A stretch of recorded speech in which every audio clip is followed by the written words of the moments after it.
Hello everyone, আজকে ভিডিওতে আমরা কথা বলবো আইফ্রেম কি এবং কিভাবে HTML এ আইফ্রেমকে ব্যবহার করতে হয়। সো এখানে আমি iframe.html নামে একটি HTML ফাইল নিয়েছি এবং এমবেডের মাধ্যমে আমি আমার বয়লারপ্লেট কোডটি কমপ্লিট করছি। ওকে, এখন হচ্ছে আইফ্রেম হচ্ছে বেসিক্যালি আপনার ওয়েবসাইটের ভেতরে আপনি যদি অন্য কোনো পেজকে দেখাতে চান বা অন্য কোনো ওয়েবসাইটকে দেখাতে চান তখন আমরা আইফ্রেম ব্যবহার করি। সো আইফ্রেম লিখতে হলে আমাদের আইফ্রেম লিখে ট্যাব প্রেস করবেন, তাহলে আমাদের আইফ্রেমটি কমপ্লিট হয়ে যাবে। এটা হচ্ছে আইফ্রেমের স্টার্টিং ট্যাগ এবং এটা হচ্ছে আইফ্রেমের এন্ডিং ট্যাগ। এখন আইফ্রেমের স্টার্টিং এবং এন্ডিং ট্যাগের ভেতরে কিছু দিতে হয় না, বাট এসআরসির ভেতরে আমাদের দিতে হয়। সো এসআরসির ভেতরে দিতে হয় যে আমরা কোন জিনিসটা আমাদের ওয়েবসাইটে দেখাতে চাই। যদি আমি এখন ফাইলটি সেভ করে চেক করি, সো আগে ওয়েবসাইটটি ওপেন করে নিই, গো লাইভে ক্লিক করে। ওকে, ওয়েবসাইটটা যদি ওপেন করি তাহলে দেখবেন এখানে কোনো কিছুই শো করছে না।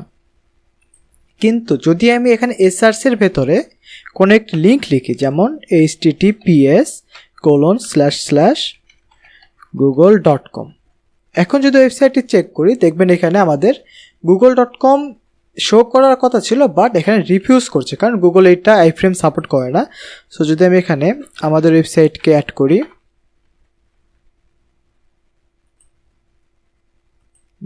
এটাও নিচ্ছে না। আচ্ছা, একটু সময় দেন আমায়।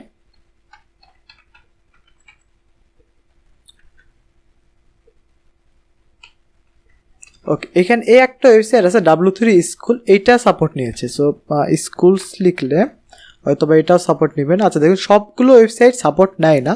সো যেগুলো বেসিক্যালি আইফ্রেম সাপোর্ট করে সেগুলো শুধুমাত্র দেখতে পারবেন। সো এটাও নিচ্ছে না। সো এর আগের টাইম ফিরে যাই, W3 স্কুল এইটাই শুধুমাত্র সাপোর্ট নিচ্ছে। ওকে, যদি আমি এখানে হাইট এবং উইথ ব্যবহার করি, সাপোজ উইথ লিখলাম আমি 600 পিক্সেল এবং হাইট ব্যবহার করি 700 পিক্সেল। এখন যদি ওয়েবসাইটটি চেক করি তাহলে দেখবেন পুরো ওয়েবসাইটটি এখানে শো হচ্ছে। সো এখানে আইফ্রেম বেসিক্যালি সবগুলো ওয়েবসাইট সাপোর্ট করে না, কারণ যে ওয়েবসাইটগুলো এভাবে ব্লক করে দেয় সেগুলো আপনি দেখতে পারবেন না, বাট কিছু জিনিস এখানে দেখতে পারবেন।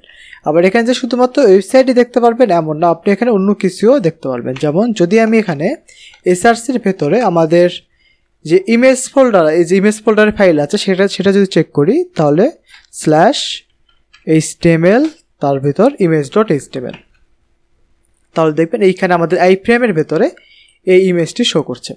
সো বেসিক্যালি আইফ্রেম ব্যবহার করা হয় কোনো একটি ওয়েবসাইটকে আমাদের ওয়েবসাইটে শো করানোর জন্য।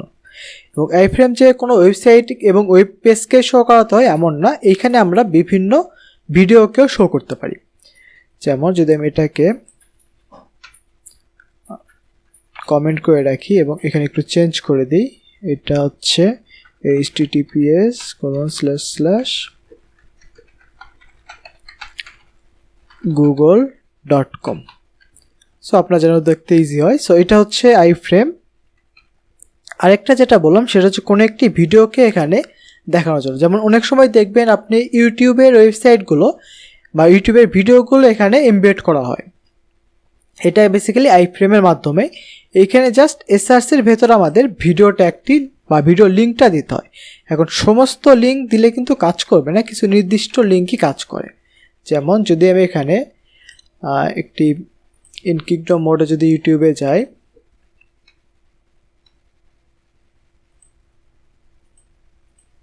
এবং এইখান থেকে সাপোজ আমি কোনো একটি ভিডিও, সাপোজ এই যে ডোরেমন এই ভিডিওতে যদি ক্লিক করি, এখানে ক্লিক করে শেয়ার বাটনে ক্লিক করি, তারপর এই যে এমবেড বাটন এখানে ক্লিক করার পর দেখবেন এই যে এসআরসির ভেতরে আমাদের পুরো লিঙ্ক আছে।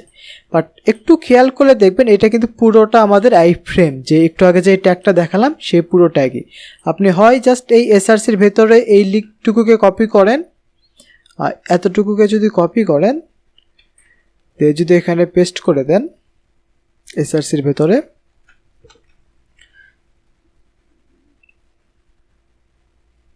তাহলে দেখবেন এই যে আমাদের ওয়েবসাইটে এই ভিডিওটি শো করছে। অথবা আপনি জাস্ট এই পুরো লিঙ্কে কপি করে এর নিচে যদি পেস্ট করে দেন তাহলে দেখবেন এর নিচে এই যে আর একটা ভিডিও শো করছে। সো বেসিক্যালি আপনি এইভাবে আপনার ওয়েবসাইটে যদি অন্য কোনো ভিডিওকে অ্যাড করতে চান তাহলে আইফ্রেমের মাধ্যমে কোনো ভিডিওকে এমবেড করতে পারেন, অথবা যদি আপনার ওয়েবসাইটে অন্য কোনো ওয়েবসাইটকে দেখাতে চান সেক্ষেত্রে আপনি আইফ্রেম ব্যবহার করতে পারেন। সো আজকের ভিডিও ছিল এ পর্যন্তই, দেখাবে পরের ভিডিওতে। ধন্যবাদ।